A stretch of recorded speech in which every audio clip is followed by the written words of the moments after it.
there's one thing that I've really enjoyed doing, which is working with fellow female founders and entrepreneurs, because we face some very specific issues. And I am really passionate about that because I face those issues as well. We are really managing the weight of a lot of our business, our family, our children. We're thinking about the toilet paper. We're thinking about our husband, our relationships, our friends. We're givers. We're giving a lot. And we also want to grow. We have employees. We want to grow something. And I've really wanted to start something specifically for female founders and leaders, fellow entrepreneurs, where I can offer executive support at a very high level. We've already been doing that. I've worked with a lot of women over the past 5 years. Sometimes it has worked, sometimes it hasn't. And every time it doesn't work, I've figured out what went wrong, or I've tried to figure out what went wrong. And at this point, I've created a system and a framework that is pretty effective on being able to teach women, to delegate without feeling like, basically, it's we are juggling so many things and we've been let down before. And we know that if you let us down by not doing the thing you say you're going to do, it doesn't just affect that little thing. It might not be a big deal on the outside, but we've learned that we need to hold on tight just in case, because one time somebody or two times somebody said they were going to do something, they didn't get it done, etc.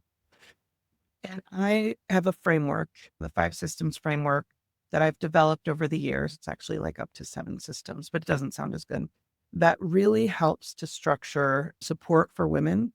And honestly, it's not about the women as much as it is about being a purpose-driven entrepreneur. And from my perspective, the reason why I want to support women, though, specifically and advertise and market to them, is we are not marketed to. We are creating spaces or trying to get like a seat at a table that was not made for us. And we should be making our own tables. We need more female founders building big things in this world. I want to be the back end support of that. So two things are happening. One is that I am finally soft launching, ever so softly, the Melody Manager brand. If you've known me a while, you know I've talked about this for 3 years, maybe more. I actually started building this more than 3 years ago. And why did I stop? Because I was scared.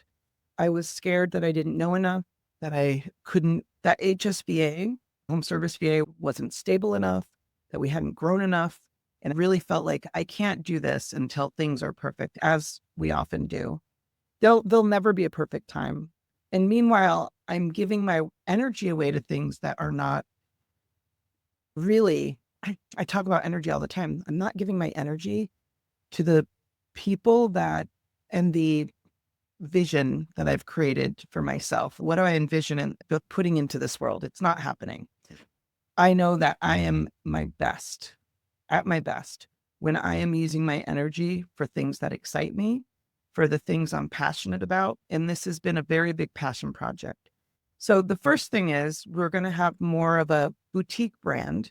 It's going to be solely focused on executive support. It's still right now within the HSVA company because all of our support comes from HSVA. It's just the process is going to be different. The type of executive assistant that we are training is going to be a different level. And then the second part of this is we are going to go more into becoming a training company. I've created a lot of trainings over the years. A lot I've given away for free.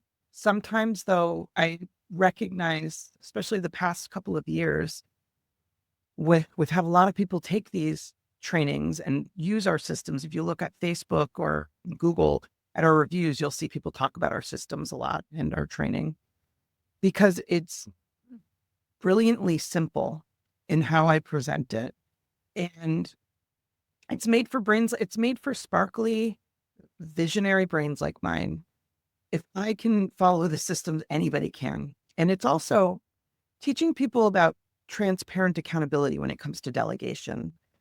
And what I mean by that is that you are going to be able to delegate with trust because you're going to follow the system. Your executive support is going to follow the system.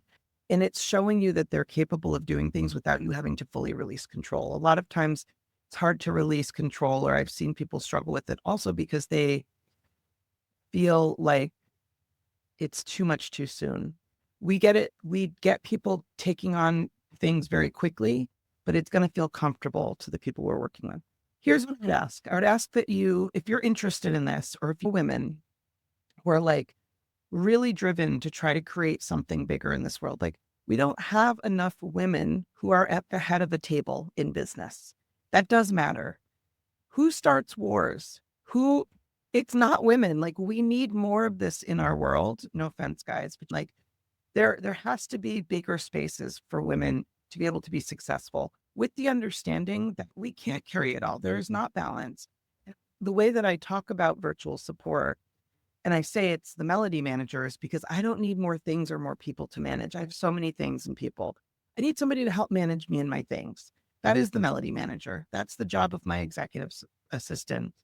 And it's not even executive assistant. That implies that this person is just a doer. We don't want doers. We want collaborators. So I really talk more about executive collaboration or virtual collaboration. Doesn't matter if you're a lady or a man. You just ask me any questions you have about virtual assistants. I'm going to start with the basic ones that everybody always asks, but I'm looking for people to ask me something that I can talk about in one of these. And I want to make sure that it's really valuable for people, that I'm giving you guys information that's going to help you. If you're trying to get an executive assistant in your life, or you thought about it, but you're like, I have no idea how to do that. And the other thing is for our trainings, one of the trainings that I have 90% done, but have never finished is the DIY course, how we do what we do. I'm going to teach people how to do that because although I think that most people shouldn't do it on their own if they can help it, I started on my own with getting virtual support when I was before any of this. And there's so much I've learned. We have had 5,000 something applicants to our company over the years that we've vetted. Let me know what kind of questions you have. Please follow the page. Let me know what you think. Thanks.